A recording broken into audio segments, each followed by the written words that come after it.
Hello friends, শুভ দুপুর। তো সবাইকে অনেক অনেক শুভেচ্ছা জানাচ্ছি। গরমে তোমরা সবাই কেমন আছো? আমি কিন্তু মোটেই ভালো নেই।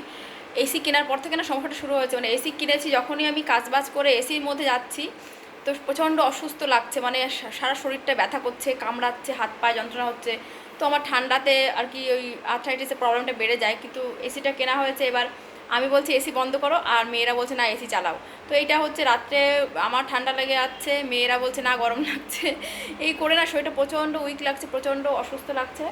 মানে কাজে এনার্জি পাচ্ছি না। আমি বাইরে এসে কোনো একটা কাজে হাত দেবো, সেইটুকু সারাক্ষণ মনে হচ্ছে যেন ওই এসি ঘরের মধ্যেই থেকে থাকি।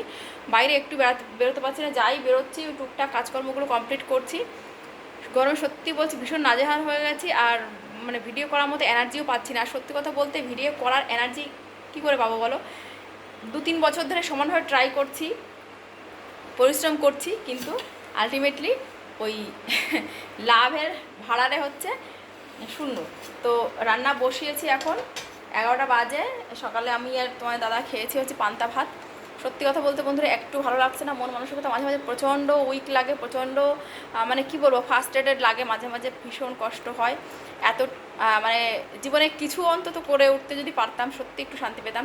তো তোমাদের একটু সাপোর্ট সত্যি আমার ভীষণ প্রয়োজন। প্লিজ সবাই প্লিজ আমাকে একটু হেল্প করো, হেল্প বলতে সাপোর্ট করো, যাতে আমার চ্যানেলটা একটু গ্রো করে। তো এটাই বলার ছিল। সত্যি কথা বলতে ভিডিও আজকে আর মানে কী বলবো, এই ভিডিওটা এডিট করার এনার্জি পাচ্ছি না, এতটাই অসুস্থ লাগছে। তো রান্না তো না করলে হবে না। এই যে এখন রান্না বসিয়েছি, মেয়েরা স্কুল থেকে এসে যাবে। তো 11টা বেজে গেছে, রান্না করব হচ্ছে এখন।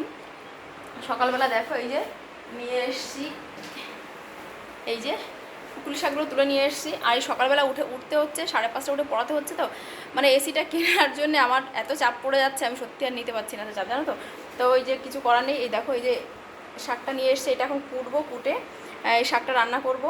আর কালকে লাউ কেটে রেখেছিলাম, অর্ধেকটা শাশুড়িকে দিয়েছি আর অর্ধেকটা কেটে রেখেছি, ফ্রিজে রেখেছি। ওইটা এখন রান্না করব, আর লাউ ভাজি করব, আর পুকুলি শাকের তরকারি করব, আর একটু মানে মাছের ঝোল কিছু একটা করব, এটাই ভাবছি। তা চলো, সবাই পারলে আমাকে একটু হেল্প করো, একটু সাপোর্ট করো। তো চলো, আশা করছি কালকে ভিডিওটা এডিট করে দিতে পারবো, তোমাদের সঙ্গে শেয়ার করতে পারবো।